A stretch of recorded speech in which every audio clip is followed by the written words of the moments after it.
But it's just, Villainy inks are expensive. They've got the new ones coming out this month. And it's the colours that I do actually use a lot in my painting style. But they are so expensive. It's like, so I'm trying to make my own using the Humbrol paints that I picked up last weekend that I haven't touched since I bought them because I just haven't had a chance. So we'll see how that goes.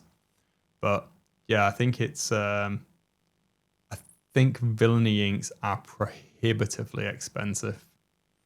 I hear good things about a few of the ones in the range, but it's like the core set I think is 160 quid. So it's like, what? It's £9 a bottle.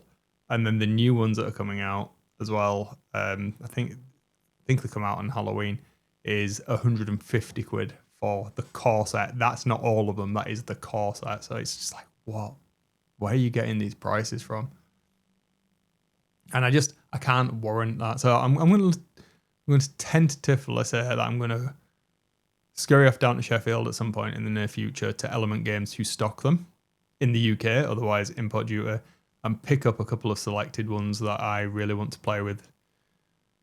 Goon's Grime and Ichor of the Damned seem to be the ones that fit most with my technique from the first range, and then there's some more coloured ones, so red, blue, green, purple, which is what I'm basically after for flesh tones.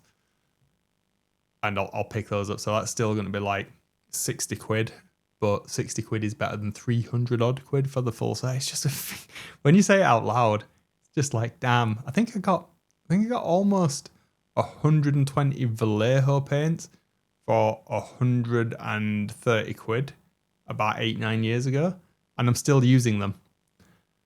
But damn, that's expensive. But anyway, right, I'm going to leave it there for today because I just I wanted to hobby talk and be a little bit more positive compared to the recent stuff. So yeah, I'll be back tomorrow. I'll be here in this room again, but there'll be more meetings. My voice is still killing me. Right, I'm going to go. I'll catch you on the other side.